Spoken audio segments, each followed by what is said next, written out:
Hey adventurers, imagine this. You've been living out of suitcases, juggling Airbnbs, timeshares, and storage units.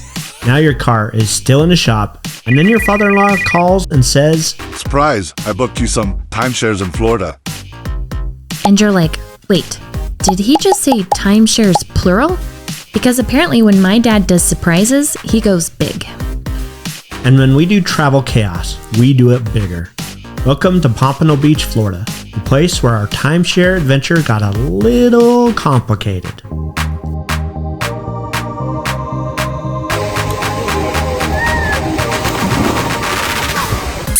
So here's the deal. The first timeshare in Pompano Beach, my dad had to book it before we even got there because it was one of those Sunday-only check-in situations. Minor problem, we didn't actually arrive until a couple days later. So I called them like 3 or 4 times to make sure they knew we were not going to show up right away. First time, "Yes, ma'am, your reservation is fine." second time, "Yes, ma'am, we'll hold it for you." finally like, "Yes, ma'am, please stop calling." By the time we rolled into Florida, the front desk was probably like, "Oh look, it's that family, finally."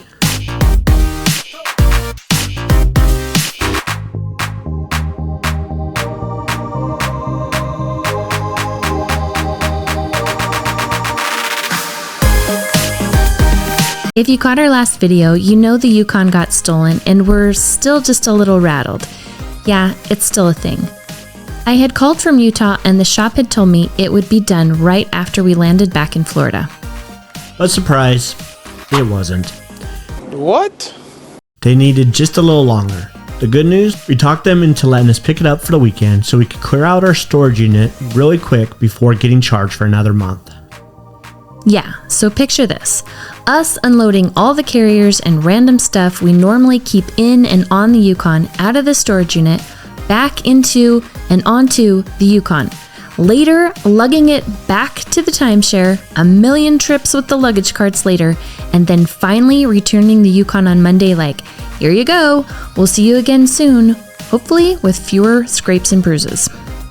And then to top it all off, between all that, we had one of those awkward travel gaps where you check out of one timeshare because it's a Saturday only checkout, but you can't check into your next timeshare until Sunday at 4 p.m.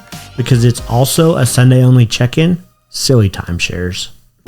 So naturally, what do you do on a Saturday to kill some time with your Yukon fully loaded? We took the girls to see the Barbie movie. And by see movie, I mean also star in a full-on photo shoot in the lobby.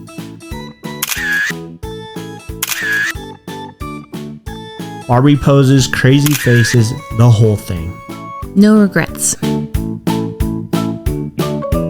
And then it was one night at an Airbnb before our next timeshare. The girls had new swimsuits they just had to try on, even with no pool. Translation, fashion show within 5 minutes of check-in.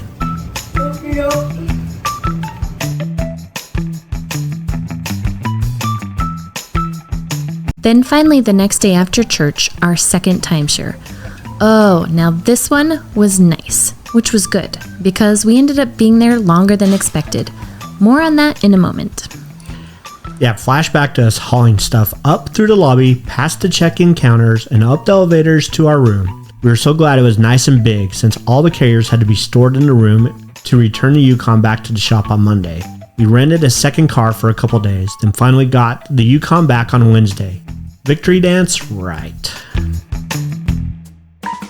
Not so fast. The seats weren't fixed. They couldn't find anyone that knew how to fix them. So they told us we needed to take it to the GMC dealership to get them fixed. And of course, the dealership couldn't get to us for a few days. So now, hello, extended family vacation once again. And I thought, you know what? If we're gonna be stuck here, I'm doing this. After months of thinking about it, I decided to undergo the process to transition from a redhead to a blonde. And when she says process, she means all day marathon at the salon. Yeah, it was pretty crazy. First, they stripped out all the red. Well, what was left of it between all the gray. Then they darkened the roots. Then all over with blonde. Then they added some highlights for depth. And then darkened those roots for a second time just for good measure. It was like watching someone paint a masterpiece, but on my head. When she walked out, I was like, whoa, who's this beachy blonde I'm married to? It might be hard to maintain. I guess we'll find out. But for now, I'm loving it.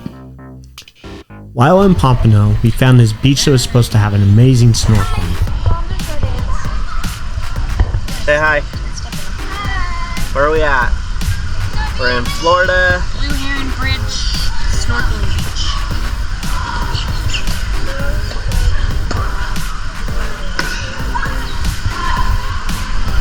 Gonna go see if we can find some fish.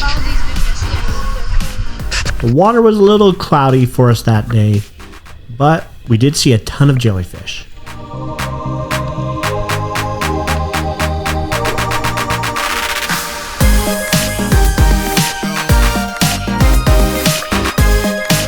Note to self and my kiddos, look, but don't touch.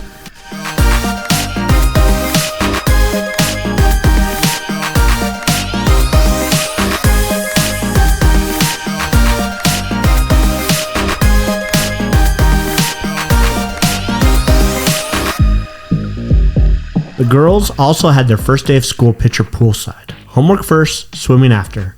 Honestly, not a bad way to kick off the school year. 2, 3.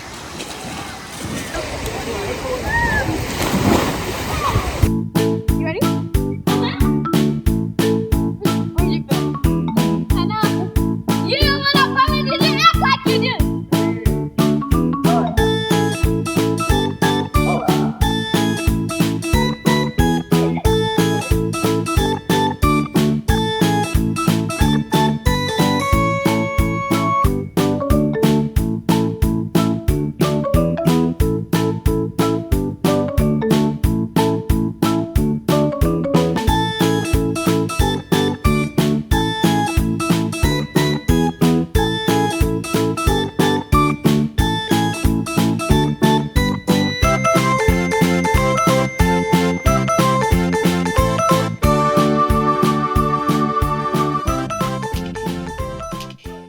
And then Florida threw us a curveball. A hurricane rolled through. Thankfully in our area, they were just kind of calling it a tropical storm, but still, wind, rain, some power flickers, it was still a little scary. And of course, I was traveling for work that week and missed all the excitement. Perfect timing, right? It wouldn't be that long until it went over. What does that mean? A time lapse? Means it goes fast. Yeah. It's like time lapse.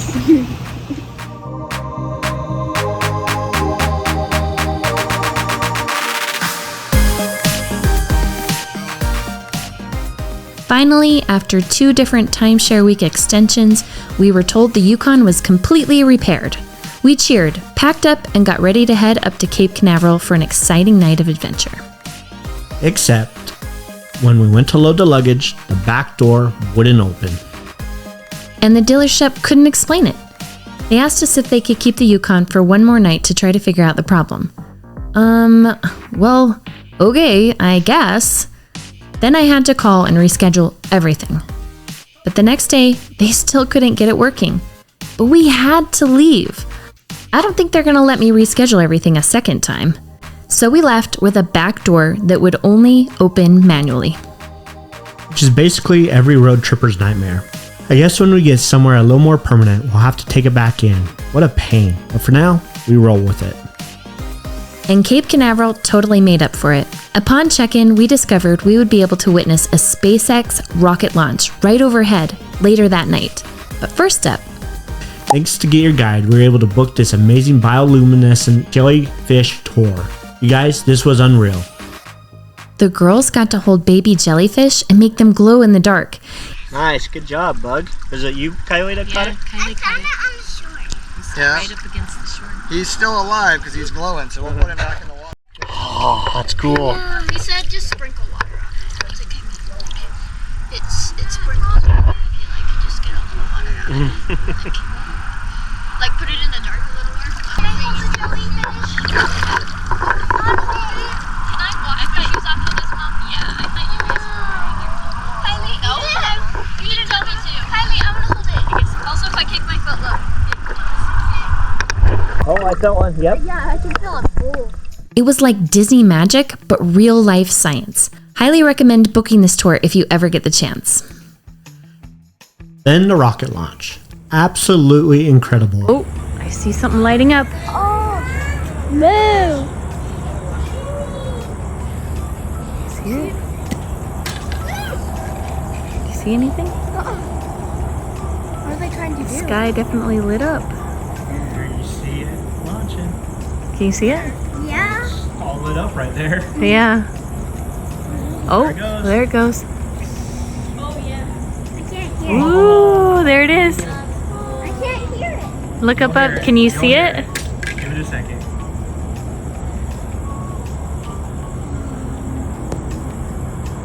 Looks like the sun's rising. Yeah.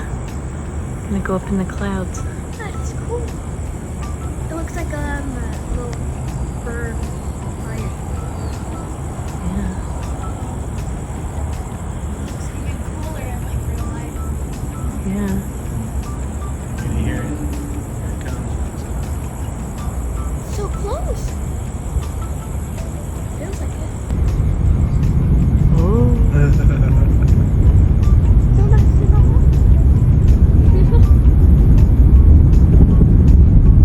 Sounds like a tornado.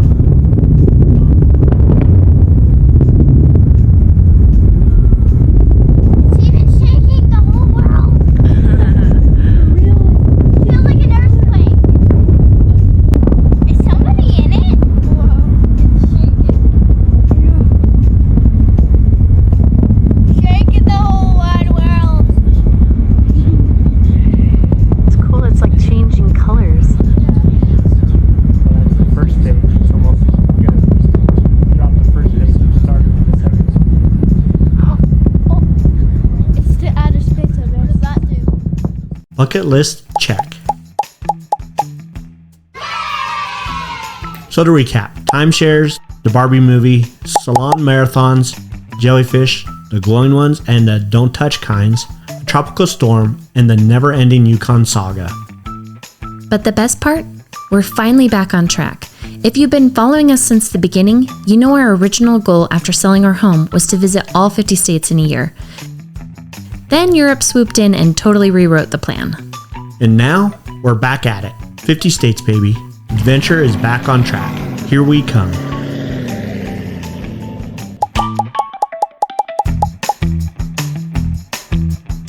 So make sure you hit that like button, subscribe if you haven't already, and drop us a comment. What's the craziest travel curveball you've ever had to deal with? And stick around, because next up, we're finally hitting the road again. And you don't want to miss it. Adventurepreneurs out.